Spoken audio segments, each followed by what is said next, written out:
नमस्कार आप सभी को।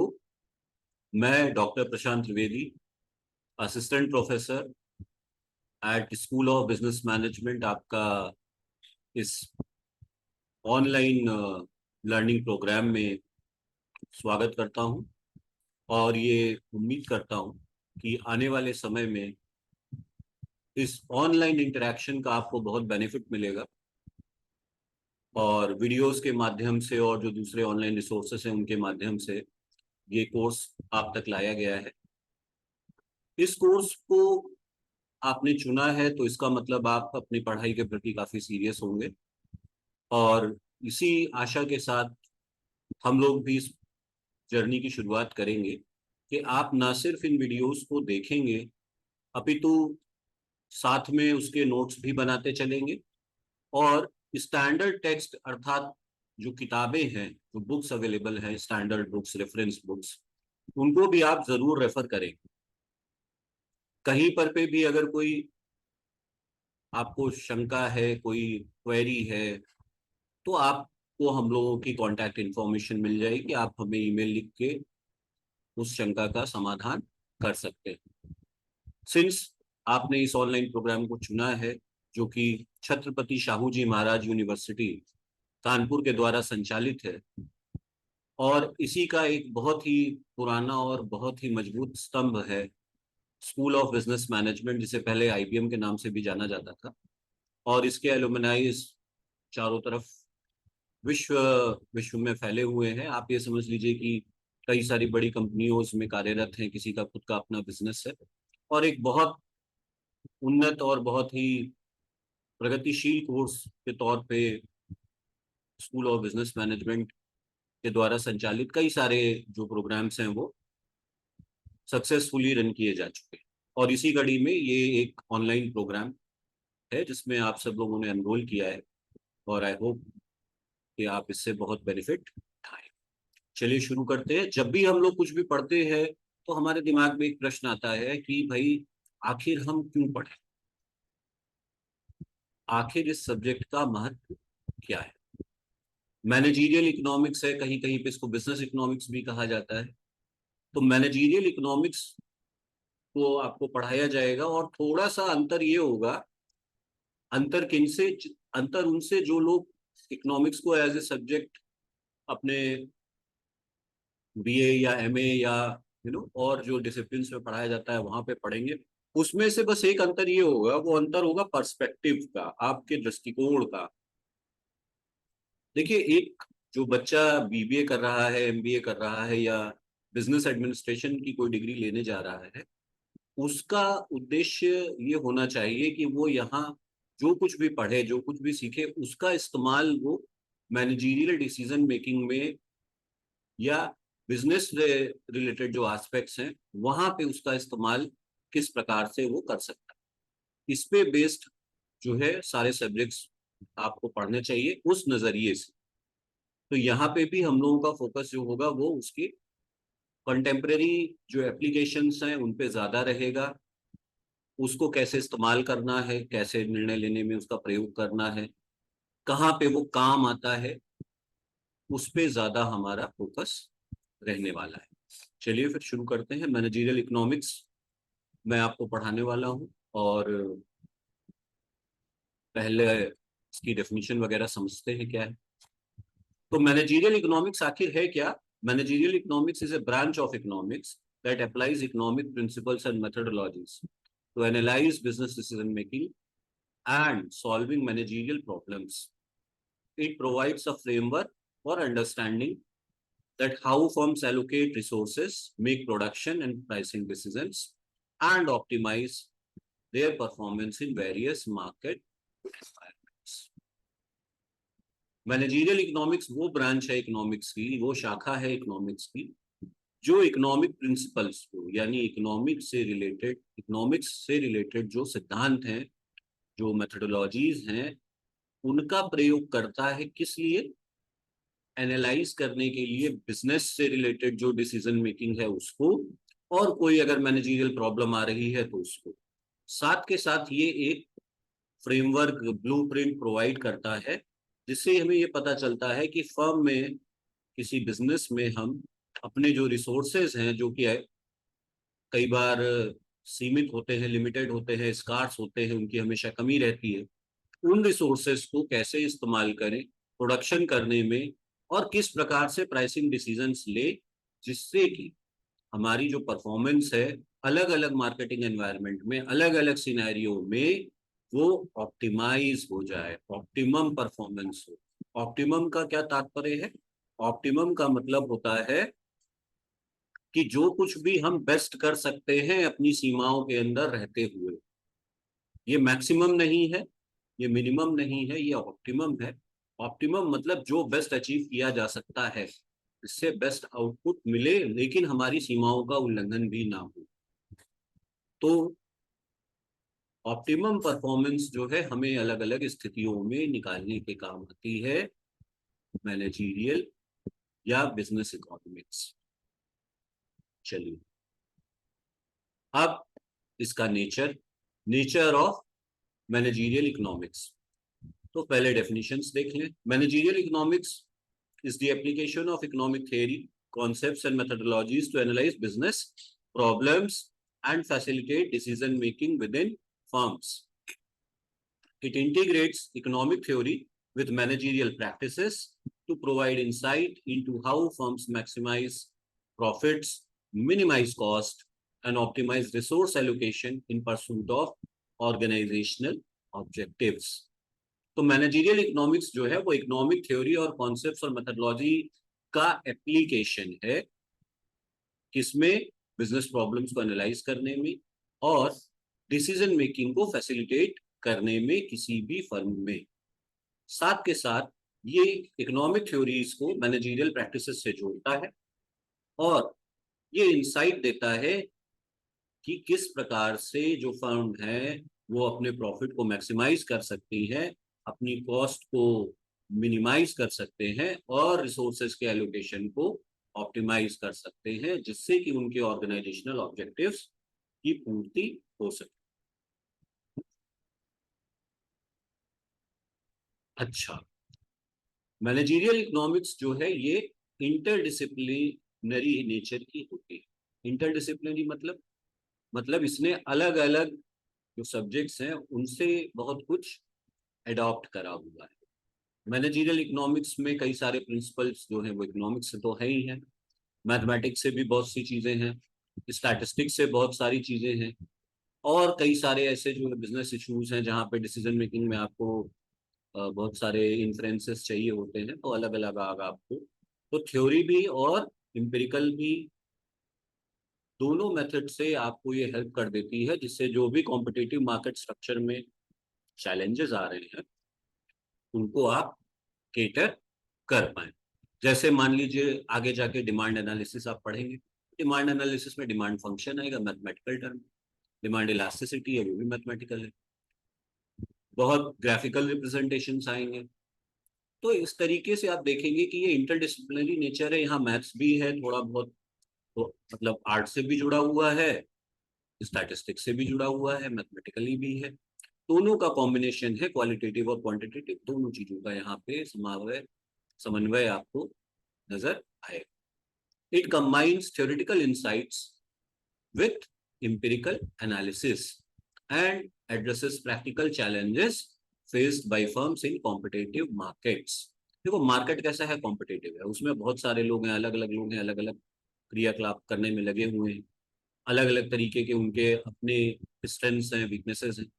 तो यहाँ पे क्वालिटेटिव और क्वांटिटेटिव दोनों चीजों को लेके आपको चलना होता है और वहाँ निर्णय लेने में सभी एस्पेक्ट्स को सही से एनालाइज करके उससे रिजल्ट निकालना। Decision science perspective. तो मैनेजरियल इकोनॉमिक्स आपको हमने जैसे भी पहले बताया कि भाई इसमें जो है ये एक डिसीजन साइंस पर्सपेक्टिव को अडॉप्ट करती है, यानी क्या कर रही है? सिस्टमैटिक एनालिसिस करेगी।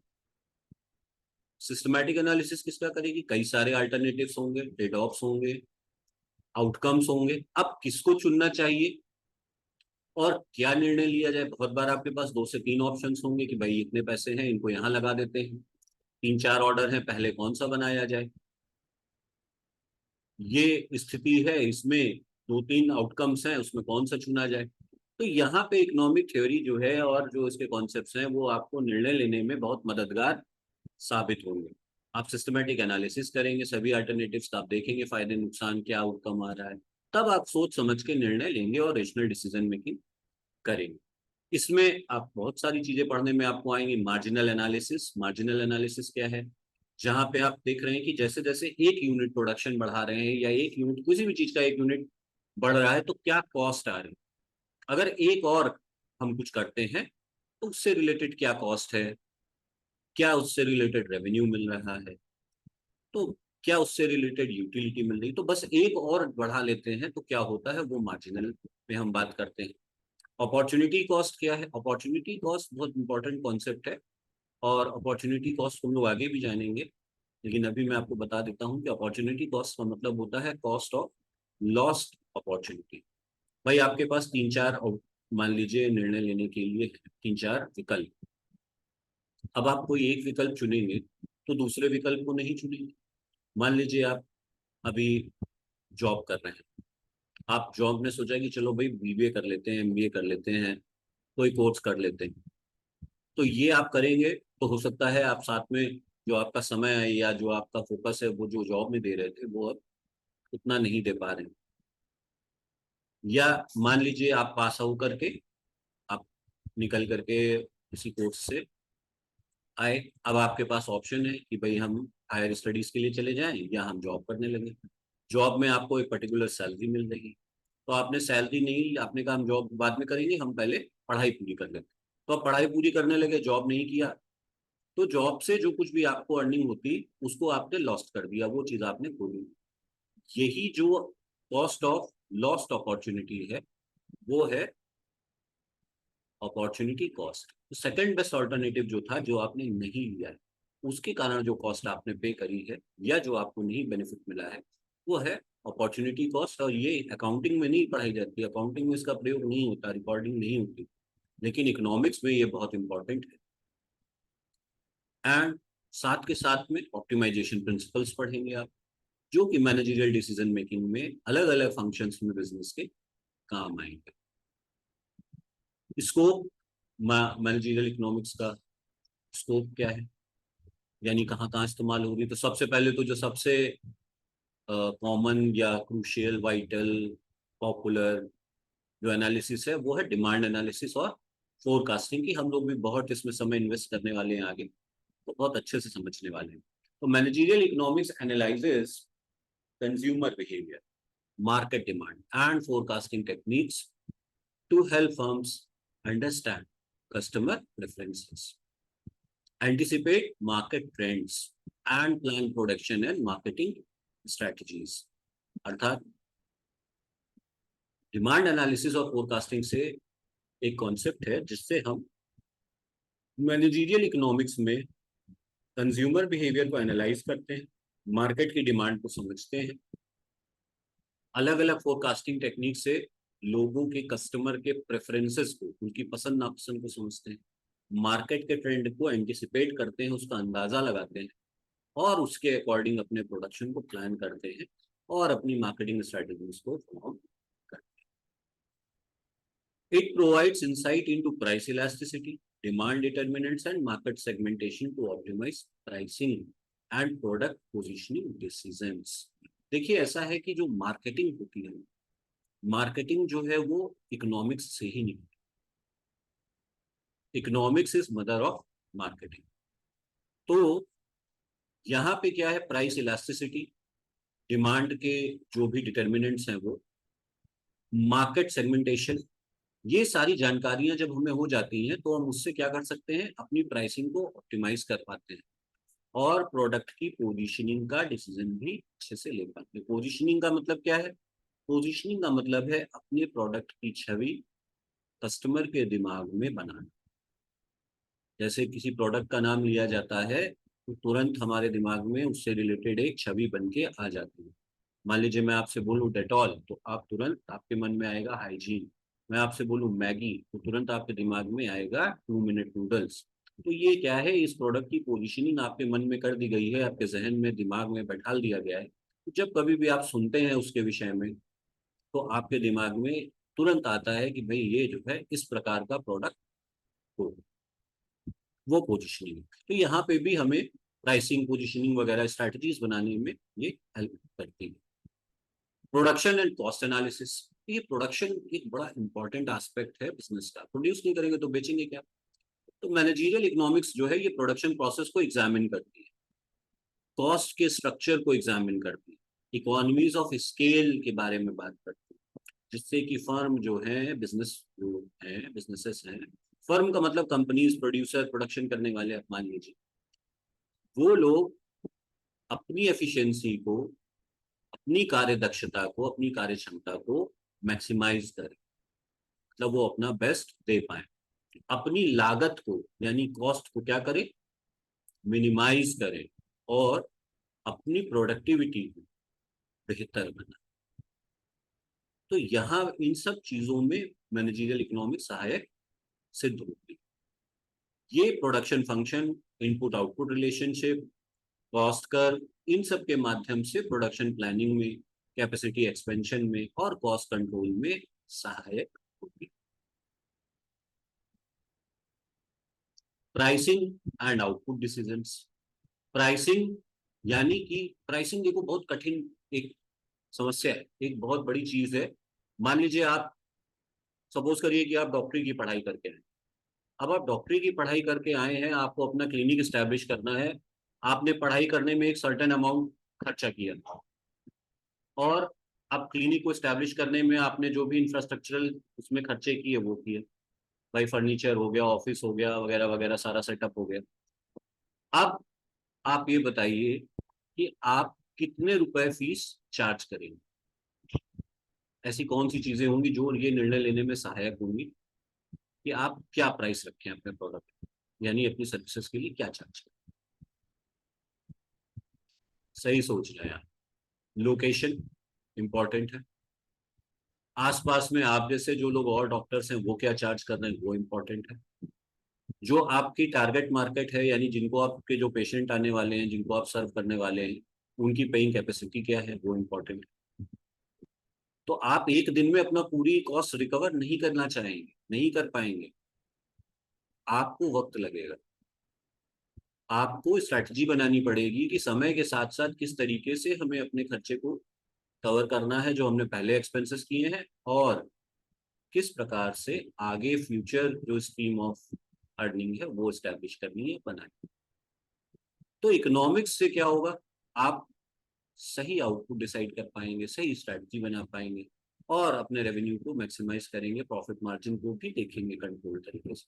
मान लीजिए आपने बहुत महंगी फीस रख दी तो लोग आपके पास आ ही नहीं रहे, या आपने बहुत कम फीस रख दी तो आप उतने पेशेंट्स को हैंडल नहीं कर पा रहे, उतनी भीड़ को हैंडल नहीं कर पा रहे, या आप ज्यादा चार्ज कर सकते थे। अब प्राइस इलास्टिसिटी का अगर आपको आइडिया होगा तो आप उसी हिसाब से अपनी प्राइसिंग करेंगे, फीस उस हिसाब से रखेंगे। अगर आपका कस्टमर पे कर सकता है तो आपको, अगर आपको पता है कि हाँ ये पे कर लेगा, इसमें इसको प्रॉब्लम नहीं होगी, तो उतना आप उसी हिसाब से प्लान कर लेंगे। और कस्टमर आपके हाथ से, जो भी आपके मतलब सॉरी पेशेंट आपके हाथ से आपके पास ही आएगा, आप ही उसको उसके स्वास्थ्य को लाभ पहुंचाएंगे, और साथ के साथ अफोर्डेबल भी रहेंगे। तो ये सारे छोटे छोटे, अब इस तो एक इंडिविजुअल डॉक्टर की बात हो गई। बड़े बड़े बिजनेस है, बड़े बड़े प्रोडक्ट्स को वो सेल कर रहे हैं, बना रहे हैं, प्रोड्यूस कर रहे हैं, तो उनके लिए ये कॉन्सेप्ट और इम्पोर्टेंट हो जाते हैं कि भाई कितना प्राइस रखा जाए, कितना प्रोड्यूस किया जाए, क्या स्ट्रैटेजी रखी जाए, अपने रेवेन्यूज को कैसे, प्रॉफिट मार्जिन को कैसे मैक्सिमाइज कर सकते हैं। वो सारी चीजें जो है इकोनॉमिक्स हेल्प करती है आपको। तो ये pricing strategies, market structure, competitive dynamics, इन सब पे बात करते हुए प्राइसिंग पॉलिसी बनाने में सहायक होती है, जो कस्टमर को एक बैलेंस वैल्यू दे, साथ के साथ फर्म को प्रॉफिटेबिलिटी दे। तो दोनों के बीच में एक ब्रिज का काम भी ये करते हैं। Market structure and competitive strategy, ये भी इसका एक है। मार्केट स्ट्रक्चर का मतलब क्या हुआ? मार्केट स्ट्रक्चर कि किस प्रकार का मार्केट है। मार्केट देखिए क्या है कि मार्केट एक प्लेटफॉर्म, उस प्लेटफॉर्म पे, प्लेटफॉर्म ट्रेन वाला प्लेटफॉर्म नहीं, अब तो ऑनलाइन मार्केट भी हो सकती है, नहीं तो पहले हम लोग कहते थे मार्केट प्लेस है। तो मार्केट एक ऐसा प्लेटफॉर्म है या प्लेस है जहां पे सेलर और बायर मिलते हैं और एक दूसरे को ऑफरिंग देते हैं, और वो जो ऑफरिंग होती है वो एक दूसरे के लिए वैल्यूएबल होती है और एक्सचेंज यहाँ पे घटित होता है। तो मार्केट में कितने नंबर ऑफ सेलर्स हैं, कितने नंबर ऑफ बायर्स हैं, प्रोडक्ट के फीचर्स क्या है, इन सब चीजों से, डिमांड सप्लाई की फोर्सेस से मार्केट डिसाइड होती है, मार्केट बनती है। वो मोनोपोली भी हो सकती है, वो अगर एक ही सेलर है मान लीजिए। देखिए कुछ चीजें आप और जान लीजिए, नोट कर लीजिए कि मोनो, आगे भी पढ़ेंगे हम लोग ये, पर कुछ टर्म जान लीजिए। मोनो का मतलब होता है सिंगल, और पॉली का मतलब होता है सेलर। तो पॉली का मतलब POLY, पॉली का मतलब है सेलर, मोनो का मतलब है सिंगल, तो मोनोपोली का मतलब सिंगल सेलर। ओलिगोपोली में ओलिगो का मतलब है फ्यू, और पॉली का मतलब है सेलर। तो फ्यू सेलर्स, एक चीज को बेचने वाले, एक जैसे चीज को बेचने वाले कुछ लोग, फ्यू सेलर्स। ऐसे ही एक टर्म आपको आएगा मोनोप्सनी, MONOPSONY। मोनोप्सनी क्या है? तो ये जो सोनी है इसका मतलब है यहाँ पे, मोनो तो हो गया सिंगल, सोनी का मतलब हो गया PSONY, का मतलब हो गया मोनोप्सनी में, स्पेलिंग देख लीजिएगा आप लोग भी। मोनोप्सनी में मोनो, जो सोनी है उसका मतलब हो गया, P साइलेंट होगा इसमें, बायर। तो अगर एक बायर है तो मोनोप्सनी है, मोनोपोली में एक सेलर है। अगर डुओपोली है तो मतलब दो सेलर है, डुओप्सनी है तो मतलब दो बायर है। तो इस तरीके से अलग अलग मार्केट स्ट्रक्चर होते हैं जिनकी बात हम लोग आगे करेंगे। अब हर एक मार्केट स्ट्रक्चर में अलग अलग फोर्सेस होती हैं, अलग अलग कैरेक्टरिस्टिक्स होती हैं, तो उसकी कॉम्पिटिटिव स्ट्रैटेजी भी अलग अलग होगी। तो यहाँ पे हम इंडस्ट्री डायनेमिक्स को, फर्म की जो कॉम्पिटिटिव कॉम्पिटिटिव स्ट्रैटेजीज है, उनकी पोजिशनिंग है, किस तरीके से वो मोस्ट इफेक्टिवली सर्वाइव कर सकती है मार्केट में, इन पे चर्चा करते हैं मैनेजरियल इकोनॉमिक्स की मदद से, और कॉम्पिटिटिव एडवांटेज पाने की कोशिश करते हैं। ऐसे इन्फॉर्म डिसीजंस लेते हैं जिससे प्रोडक्ट डिफरेंशिएशन हो गया, प्राइसिंग टैक्टिक्स हो गई, मार्केट पोजिशनिंग हो गई, वगैरह वगैरह करके अपनी फर्म को बेहतर आउटपुट तक लेके जाते हैं। ठीक है। Investment analysis and capital budgeting, यहाँ पे भी मैनेजरियल इकोनॉमिक्स का रोल है।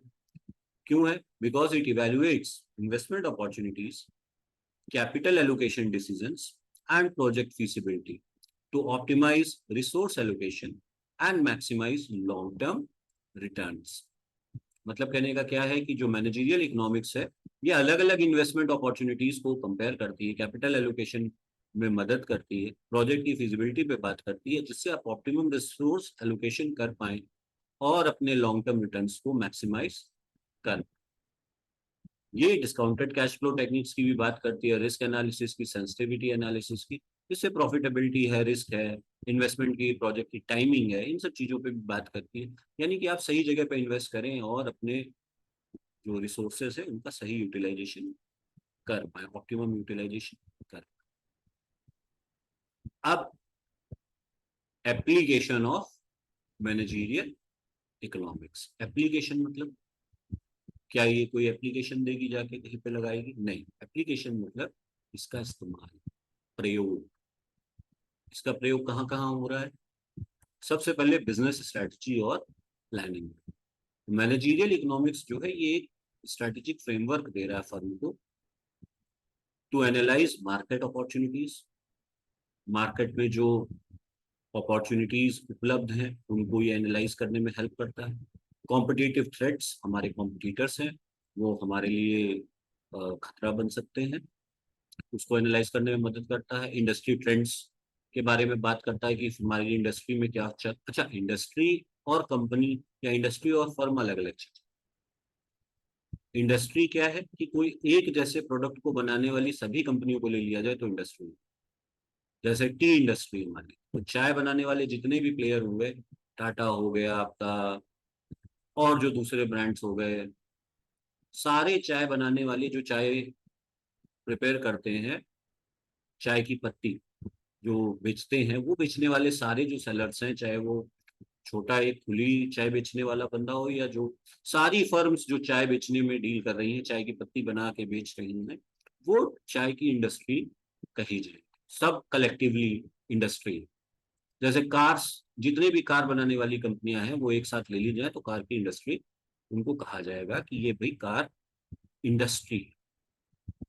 अब कार इंडस्ट्री में टाटा भी है, मारुति भी है, रेनॉल्ट भी है, किया भी है, hyundai भी है। तो hyundai एक कंपनी है, लेकिन कार इंडस्ट्री में ये सारे हैं। तो फर्म क्या है? मारुति एक फर्म हो गई, hyundai एक फर्म हो गई, टाटा एक फर्म हो गई। ये सब अलग अलग फर्म है, मगर इंडस्ट्री सबको एक साथ ले लिया तो ये कौन है? तो ये इंडस्ट्री, कार इंडस्ट्री। ठीक है जी। तो इंडस्ट्री और इसका फर्क आप समझ रहे होंगे। अब इंडस्ट्री में अलग अलग लोग हैं, अलग अलग फर्में हैं, वो अपनी अपनी स्ट्रैटेजी बना रही हैं, आगे बनने की कोशिश, निकलने की कोशिश कर रही हैं, कस्टमर को फायदा पहुंचा के आगे बढ़ना चाहती हैं। तो यहाँ पे आप क्या करें, आपकी स्ट्रेंथ वीकनेसेस क्या हैं, आप क्या कर सकते हैं, इन सब चीजों में सहायता करती है स्ट्रेटेजी बनाने में मैनेजरियल इकोनॉमिक्स। तो आपकी प्रायोरिटीज, आपके रिसोर्स एलोकेशन, मार्केट कंडीशन के हिसाब से आप किस तरह से अडेप्ट करेंगे और अपने कॉम्पिटिटिव एडवांटेज को मेंटेन करेंगे, उन सब चीजों पे सहायक सिद्ध होती है आपकी managerial economics. Performance evaluation and control. Managerial economics जो है ये क्या करती है, ये देखती है, ये फर्म की सहायता करती है, हेल्प करती है अपनी परफॉर्मेंस को ट्रैक करने की, परफॉर्मेंस इंडिकेटर्स केपीआईज के माध्यम से, जिससे कि आप इफेक्टिव मैनेजरियल डिसीजंस ले पाए। Managerial economics enables firms to monitor performance matrices, track key performance indicators, and evaluate the effectiveness of managerial decisions. It facilitates performance benchmarking. Benchmarking मतलब standardization। ठीक है, एक मैयार, उसकी एक स्टैंडर्ड सेट करती है कि ये हमारा स्टैंडर्ड है, इससे हम ऊपर जाना है। वेरिएंस एनालिसिस, या अगर आपसे कुछ आप नहीं अचीव कर पा रहे हैं, ज्यादा हो रहा है या कम हो रहा है, तो वेरिएंस एनालिसिस। और सतत सुधार इनिशिएटिव्स जो है, कॉन्टिन्यूस इंप्रूवमेंट के, जिससे कि आपकी प्रॉफिटेबिलिटी और एफिशिएंसी, ऑपरेशनल एफिशिएंसी, प्रोडक्शन से रिलेटेड आपका जो ऑपरेशन हो रहे हैं, ऑपरेशनल एफिशिएंसी मतलब आप किस प्रकार से क्रियान्वयन कर पा रहे हैं चीजों का, उन चीजों को ये बढ़ावा देती है और सहायता करती है। तो आप अपनी परफॉर्मेंस को चेक कर सकते हैं अलग अलग पॉइंट्स पे, और कहीं पे अगर कोई डिविएशन आ रहा है, कुछ गड़बड़ हो रही है, तो उसको रोक सकते हैं, कंट्रोल कर सकते हैं, और उसमें आप आगे बढ़ सकते हैं। ठीक है। Risk management and decision support. तो मैनेजरियल इकोनॉमिक्स जो है वो क्या करती है, फर्म को ये भी सहायता करती है कि वो अपने रिस्क को मैनेज करना। रिस्क क्या है? देखिए, कोई भी काम आप करते हैं, कोई प्लान बनाते हैं, तो प्लान कैसा होता है? Future oriented. और फ्यूचर कैसा होता है? अनसर्टेन। अब अनसर्टेन एनवायरनमेंट में अगर कोई आंख बंद करके कूद जाए, चला जाए, तो क्या होगा? उसका रिस्क बहुत ज्यादा बढ़ जाएगा।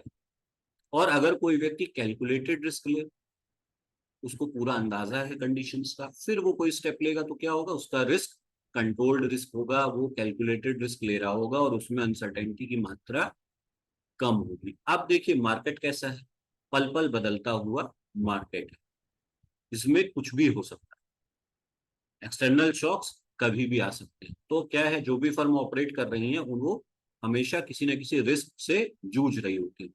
अब ये जो रिस्क है, इस रिस्क को केटर करना है और सही निर्णय लेना है, तो क्या करा जाए? यहाँ पे रिस्क मैनेजमेंट और डिसीजन सपोर्ट में भी मैनेजरियल इकोनॉमिक्स सहायक सिद्ध होती है। ये डिसीजन सपोर्ट टूल्स प्रोवाइड करती है, सिनेरियो एनालिसिस करती है, रिस्क मिटिगेशन स्ट्रैटेजीज देती है, जिससे जो फर्म होती हैं वो क्या करती हैं, कॉम्प्लेक्स बिजनेस एनवायरनमेंट में अच्छे से ऑपरेट कर पाती हैं और इन्फॉर्म डिसीजंस लेती हैं अनसर्टेनिटी के एनवायरनमेंट में भी। मैनेजरियल इकोनॉमिक्स क्या कर रही है? मार्केट के रिस्क को एसेस कर रही है, उसका अंदाजा लगा रही है। कैसे रिस्क? अनसर्टेनिटी से रिलेटेड रिस्क, मार्केट में जो उतार चढ़ाव आ रहा है उससे रिलेटेड रिस्क, और एक्सटर्नल शॉक यानी जो एनवायरनमेंट में चीजें हो रही उससे रिलेटेड रिस्क।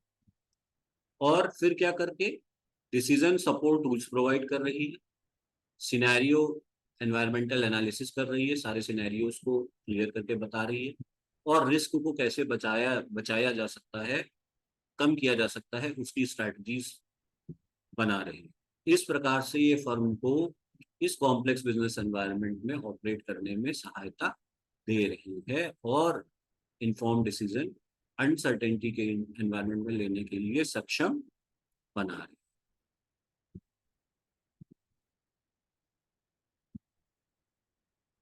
इतने में कोई प्रॉब्लम है आप लोगों को? एक बार फिर से देख लीजिए अभी तक जो बात हम लोगों ने करी है, फिर आगे बढ़ते हैं। तो we started with the introduction of managerial economics, जहाँ पे मुख्य बात ये थी कि इकोनॉमिक प्रिंसिपल्स और जो मेथोडोलॉजीज हैं वो हम यूज कर रहे हैं बिजनेस डिसीजन मेकिंग में, मैनेजरियल प्रॉब्लम्स को सॉल्व कर रहे हैं। Resource allocation, production, pricing, optimisation, performance, इन सब बातों चीजों पे हम लोगों ने बात करी। डेफिनेशन देखी, फिर हमने उसका इंटरडिसिप्लिनरी नेचर देखा, डिसीजन साइंस का पर्सपेक्टिव देखा गया, समझा गया। फिर उसके स्कोप में जो बात आई वो आई डिमांड एनालिसिस की, फोरकास्टिंग के डिमांड क्या है, मैंने बोला है कि आगे के वीडियोस में आपको बताऊंगा। फोरकास्टिंग क्या है उस पर भी बहुत सारी चीजें आएंगी आगे, देखिएगा आप लोग। प्रोडक्शन और कॉस्ट एनालिसिस पे बात की। देखिए दो चीज समझिए, अगर कोई भी फर्म ऑपरेट कर रही है तो वो क्या कर रही है, प्रोड्यूस कर रही है। प्रोड्यूस कर रही है तो क्या करेगी, सेल करेगी। सेल करेगी तो क्या होगा, प्रॉफिट कमाना चाहती है, रेवेन्यू मिलेगा उसको। अब प्रॉफिट को मैक्सिमाइज करना है तो क्या कर सकते हैं, प्राइस जितना अच्छा ज्यादा होगा तो कॉस्ट और प्राइस का डिफरेंस जो होगा वो क्या होगा, सेलिंग प्राइस और कॉस्ट प्राइस आपने पढ़ा होगा। कॉस्ट कम से कम होनी चाहिए, तो कॉस्ट जितनी कम से कम हो सकती है वो उतनी कीजिए और अपने प्रॉफिट मार्जिन को बढ़ाइए। आपका सेलिंग प्राइस ज्यादा हो सकता है, दोनों का डिफरेंस जो होगा उससे आपका प्रॉफिट निकल के आएगा। अब ज्यादा मार्जिन लेके प्रॉफिट कमाया जा सकता है या कॉस्ट घटा के प्रॉफिट कमाया जा सकता है, तो ये नेचर ऑफ प्रोडक्ट पे डिपेंड करता है। यहाँ पे भी प्रोडक्शन और कॉस्ट एनालिसिस में हमारे बहुत सहायक सिद्ध होती है ये। कितनी प्राइसिंग रखनी है, कितना मैन्युफैक्चरिंग करनी है, कहाँ कितना आउटपुट रखना है, उस पर काम आती है। अलग अलग मार्केट स्ट्रक्चर पे क्या स्ट्रेटजी होनी चाहिए उस पर काम आती है। इन्वेस्टमेंट एनालिसिस और कैपिटल बजटिंग करने में सहायक होती है, जैसे पहले ही बताया। बिजनेस स्ट्रेटजी और प्लानिंग की बात आ गई इसके एप्लीकेशन में। परफॉर्मेंस इवेल्युएशन एंड कंट्रोल की बात आ गई। Risk management and decision support की बात आ गई। तो इन सब चीजों का समन्वय करके कलेक्टिवली हम मैनेजरियल इकोनॉमिक्स की बात करते हैं। अब आगे हम जो है नेक्स्ट उसमें बात करने वाले हैं इसके सिग्निफिकेंस पे और जो इससे रिलेटेड इश्यूज हैं उन पे। अभी इतना ही रखते हैं। थैंक्स। Happy learning.